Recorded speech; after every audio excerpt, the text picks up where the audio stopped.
Hello viewers, so welcome to my YouTube channel. In this episode today, I will be telling you about the 5 changes that we're expecting in the year 2024 as regards immigration. Some of these changes are already in effect, some of them will be coming up later this year. But I feel like it is my duty to let you know, for those of you that are in Canada and those that are aspiring to come into Canada, whichever process that you want to pathway you want to use to come to Canada, it is better for me to inform you so that you stay equipped, stay informed, and you know how to go about it. So I'm going to stay tuned. I will be back. Okay, viewers, welcome back to my YouTube channel. I still remember my humble self, MC Bernardino. This is Canada Reality, where I dish out content for those that are already in Canada and those that are aspiring to migrate into Canada.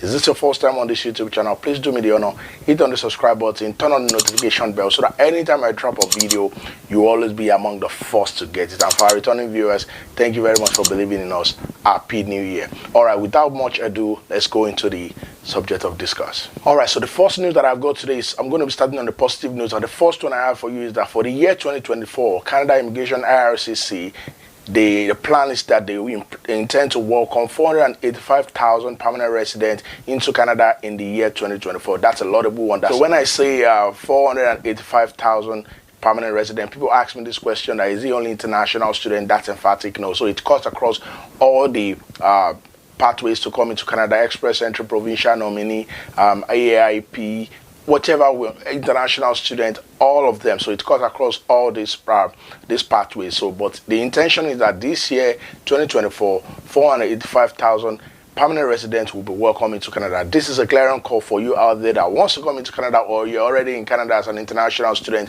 You're looking at how you're going to transition into permanent resident in Canada. This is a challenge for you, so that before the 31st of December 2024, you'll be among the permanent residents in Canada. Okay, so the second news that I've got for you today, this gears more towards international students. So the rule is that as late last year, Immigration Minister Mark Miller said that for as of 1st of January 2024, which is some few days ago, that international students will need to show 20,635,000 as proof of fund when you want to come into Canada. Initially, before that time, we used to have it as 10,000, but as of January 1st, 2024, it increased significantly to 20,635. That is huge. That is much. No thanks to inflation, because that's the excuse they are giving. It said inflation, when international students come into Canada with 10,000, they can barely feed themselves, transport themselves, get accommodation, and the rest of them. That's why government felt that it's high time for them to increase it to 20,635 as a proof of fund. So all you have to do is, whatever your local currency is, multiply that by 20,635 to know how much you need to have in your bank account. All right, so the third news that I have for you today is that Immigration Minister also told us late last year that the international student can continue to work for 40 hours up until April 30th, 2024. What happens after that, we do not know. So international students, if you're schooling in Canada, initially during our own time, it used to be 20 hours.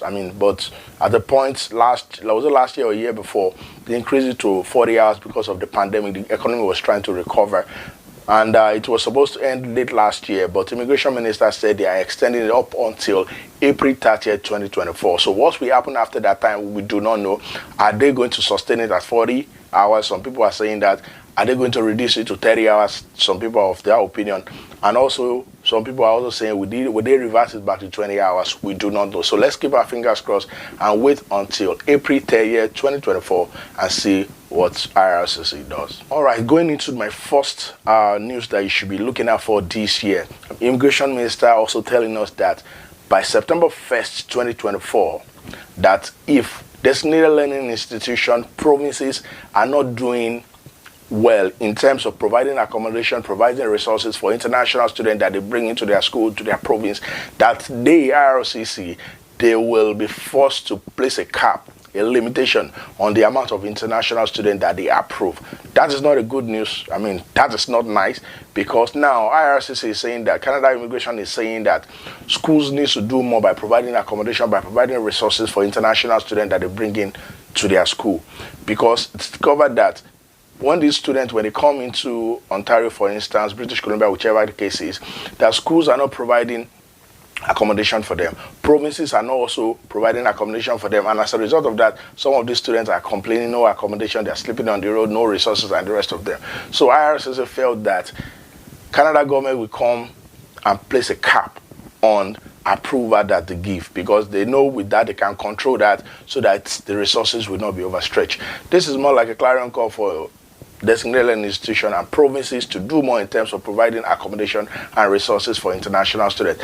And on the flip side, this is just to let international students know that sometimes when you cross all the T's, you dot all the I's, you submit your application and you're still rejected, it might not be because you didn't do it properly, it might be because they're trying to cap the number of international students. All right, and last but not the least, which happens to be the fifth news that you should be looking at for this year, 2024, is that IRCC, through Mark Miller, they made us understand that as by September 1st, 2024, that international students that are studying online, you can still apply for your postgraduate work permit when you are done school.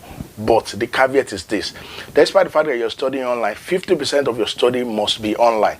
Anything more than 50%, you will not be entitled to postgraduate work permit when you are done schooling. So let me break it down so that you can understand. Because of after the pandemic, during the pandemic, most schools are now doing hybrid. So when I say hybrid, you can come in class, you can do your courses online, you can come in class, whichever one you want. And as a result of that, some people are doing online. So IRCC now said that up until September 1st, 2024, which is some few months from now, that international students can continue that did online class up until September 1st, 2024. They can still apply for their postgraduate work permits. But 50% of their study must be online. If it is 60% online, you are not qualified. 70% you are not qualified. 40% you are still qualified. It must not be more than 50% online class in order for you to qualify for postgraduate work permit, and up until September 1st, 2024.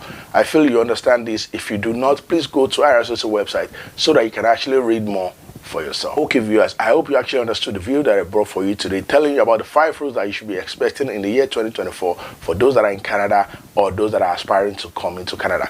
If you want to read more about this information, you can actually go to IRCC website and read more for yourself. If you have any question, any concern you want to ask me, you need clarification on, drop it in the comment section. Reach out to me on my Instagram, Facebook, and Twitter, Canada Reality. I'll try as much as possible to do justice to some of your questions. Don't forget, I'm just a YouTuber. What do I know?